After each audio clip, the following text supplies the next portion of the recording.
What's going on, everybody, and welcome to the fam. We're going to turn me into Violet today from Incredibles 2.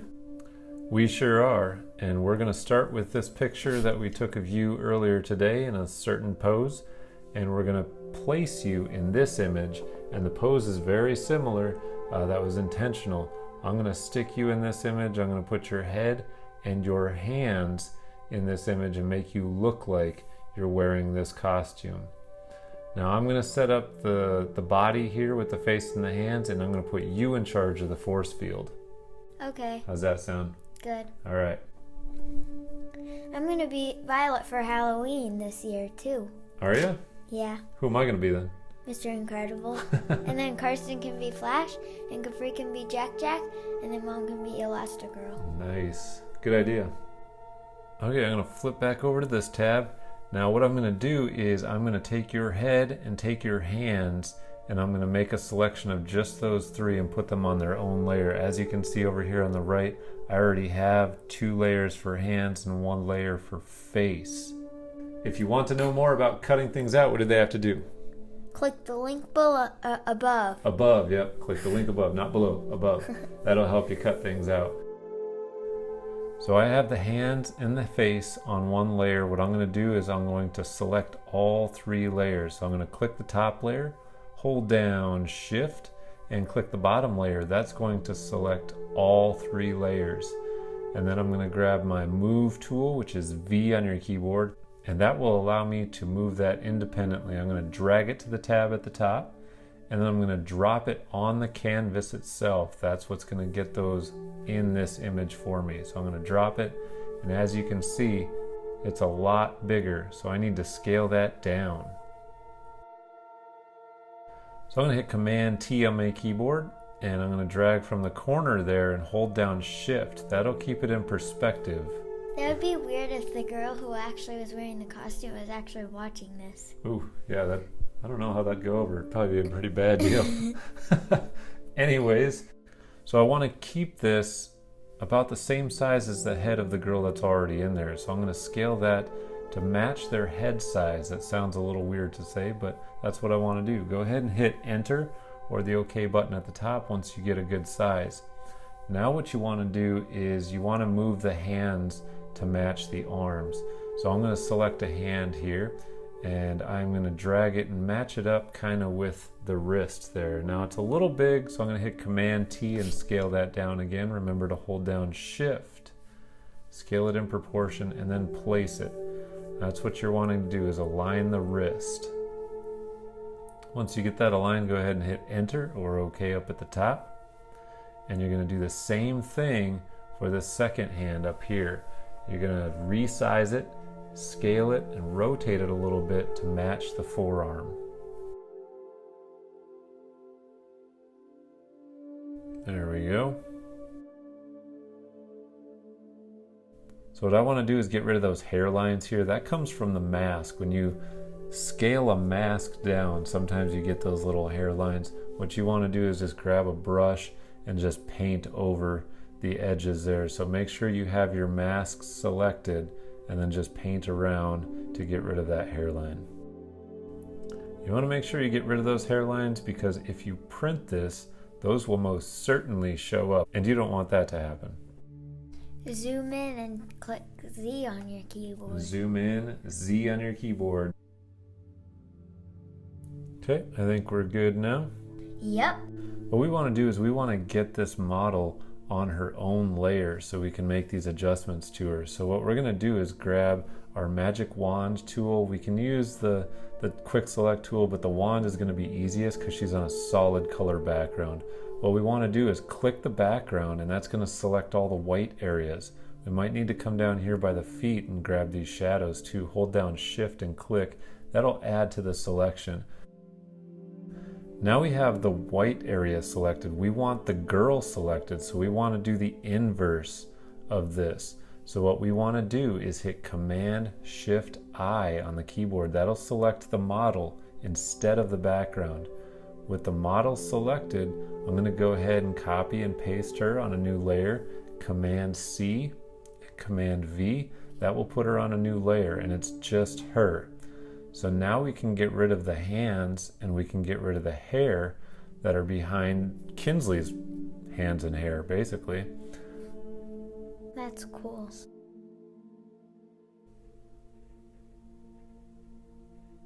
So I'm going to turn these layers back on just to see the areas that we need to remove. And what we're going to do is we're going to add a mask to that costume layer, so that copy that we just created. We're going to add a mask to that. And now we're just going to paint out with a black brush the hands. I'm going to make this a little bit harder brush so I can get a hard line where that costume ends. And I'm going to paint out some of this hair here and the mask. Don't worry about the mask. We'll come back to the mask. And around the shoulders, we want to make sure that we know where that costume ends. So don't be afraid to zoom in.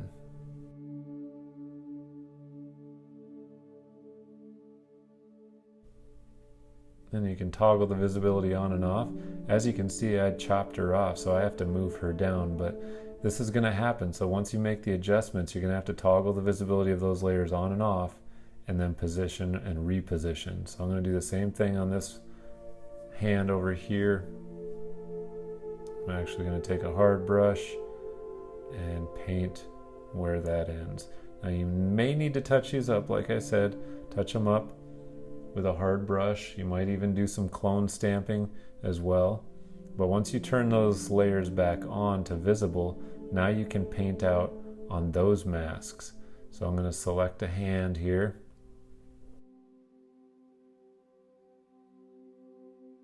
That is so cool.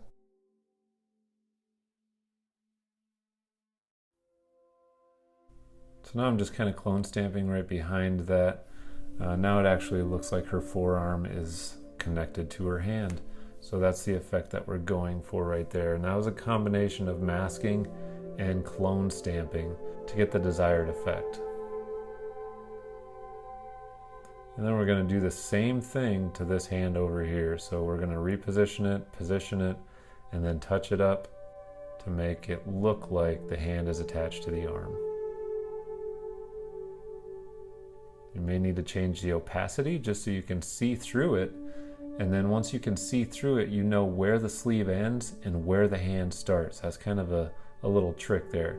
And then when you get it positioned where you need to and touched up, then you can again raise the opacity back to 100%. There we go. How's it look? Looking good. Should we keep going? Sure. Onto the face. Now the face isn't any different than the hand. What we're going to do is just reposition it a little bit and touch it up using masks, opacity, and then we're going to just make it look somewhat normal here. So I'm going to make sure that the hair goes behind the shoulder on the right shoulder and in front of the shoulder on the left. And again, I'm just going to use a combination of masks, opacity, and the brush tool. You can still kind of see your hair, Dad. I know, but we'll fix it. So this is where the normal line of the costume is, the neckline of the costume is, and I do not like that. So what I'm going to do is I'm going to come in here and I'm just going to freehand this. I'm just going to make it a rounded neck with the brush tool and on my mask, and I'm going to make it look a little bit more comfortable for her.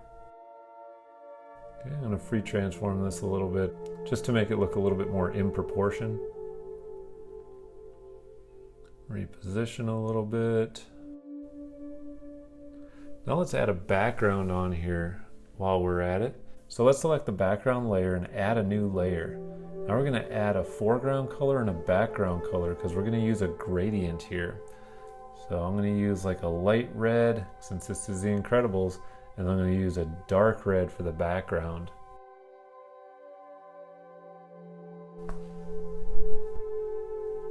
Once you get your colors, go ahead and hit OK, and then grab your gradient tool on your toolbar, which is G.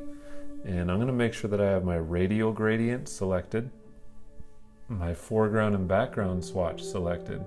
And now I'm just going to click in the middle and drag straight up. And that adds my background. So it goes from light to dark in the middle, and now you can see I have that fine line there that I missed on my mask. So I'm going to select a black brush here and just swipe that out really quick. Again, we do not want those hairlines in there, because if we do want to print this, it will most certainly print. But now I'm going to resize this just a little bit, and free transform, Command T on your keyboard. Once you find something you like, hit enter or the check mark at the top. All right, I think we're ready for the orb. You ready to take over?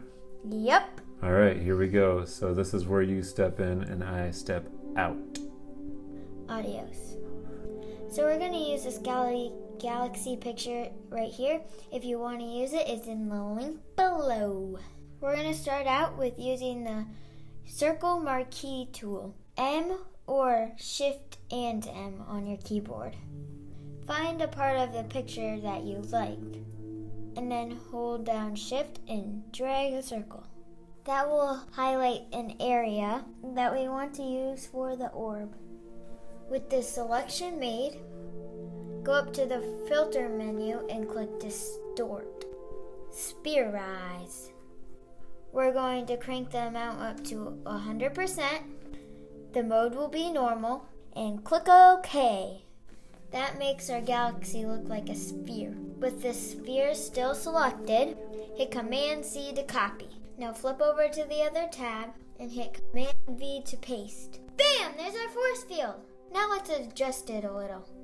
Let's change the blend mode to lighten. Now let's duplicate the layer. Command J. Let's change that blend mode back to normal. Now add a mask to it, down at the bottom. Grab a large, soft, black brush and select the mask and position it right in the middle of our orb. Now just click a couple of times. Click, click, click. And our orb is done. There, now you can finish it up. Oh, that looks great. Nice job. What I want to do is get a mask on her, because Violet is nothing without her mask. That is how she keeps her identity. So what I'm going to do is hide all of these layers, click the eyeball on all of these layers, and then bring up that original background. And what I want to do is I want to select that mask, just the mask. So I'm going to hit W on my keyboard, which is my wand, or I can go to the quick select tool as well. And I just want to select the mask, nothing but the mask. So it's a pretty easy selection. Since she is a different color, the mask is black. So it's a pretty easy selection. You want to hold down Option and click the eyes as well, because you don't want the eyes. You can remove them now or remove them later, your choice. But that's what I'm going to do here, and I'm going to hit Command C and Command V again. And this is going to be mask. Let's rename that mask. While we're at it, let's name all of these. So mask, this is going to be my background. And this is going to be my model, or my costume. How about costume? And face, hand, and this is going to be force field and force field copy. Or 2. How about 2? There we go. All right, now we have our mask, and I'm going to drag that above face and then turn on the rest of these layers. All right, and then background. There is my mask. Now what I want to do with this mask is obviously place it on her face. So I'm going to place it on her face. Now you might notice that this is like a head-on face shot of the mask, and then her face is tilted a little bit. So what I'm going to do is Command T, retransform, and I'm going to scale this mask to her face.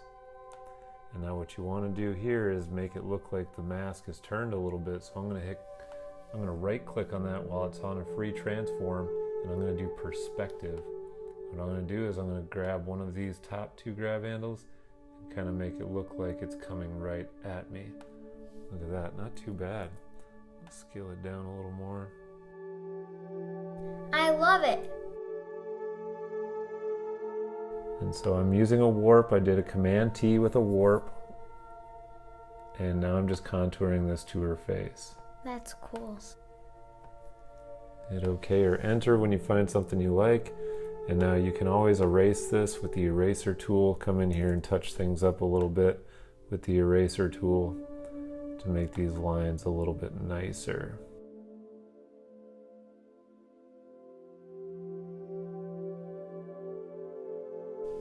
Okay, so I'll let you touch that up as you see fit. Make sure you don't have any stragglers there.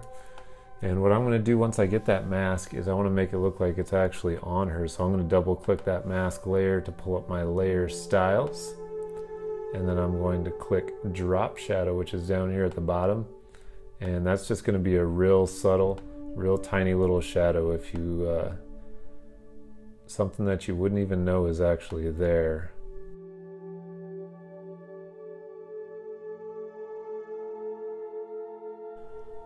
So it's so subtle that when I hit OK, you don't even notice it's there until you toggle it on and off.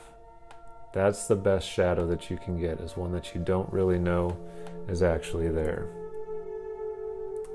All right, how's that look so far? Looking good. Good. The last step here, obviously, aside from adding the logo in here and adjusting the lighting a little bit, is this force field. So when you look at Violet's force field during the movie, there's a little bit of distortion through here. It's not clear, it's not opaque like this image is. So what I'm going to do is I'm going to fix that. This is something that you definitely want to do at the end, because I'm going to merge all of my layers.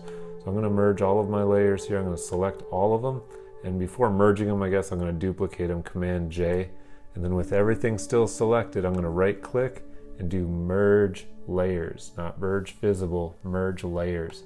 That's going to merge the duplicate. All of these are merged down to a single layer. So I'm going to grab my ellipse marquee tool, and I'm going to position this over the force field, and just to distort this just a little bit. So I'll get a good position here, and then I'm going to go up to filter, distort, ripple. And now you can play with this as much as you want to. If you just want it real subtle, and you can go in the -49 or positive smaller numbers based on the ripple. You can see what happens here, but I just want a little bit of ripple, so I'm going to go into like -39. I'm going to set this to large, and I'm going to hit OK. Command D to deselect, and there you have it. Okay, and then obviously if you wanted to add some lighting effects to this, lens correction filter, lens correction, custom, and then add that vignette around the outside. Hit OK there, and now you're set. Now you can resize this. I think in the original I resized it, added a little bit more lighting effect down here. There we go. How's it look?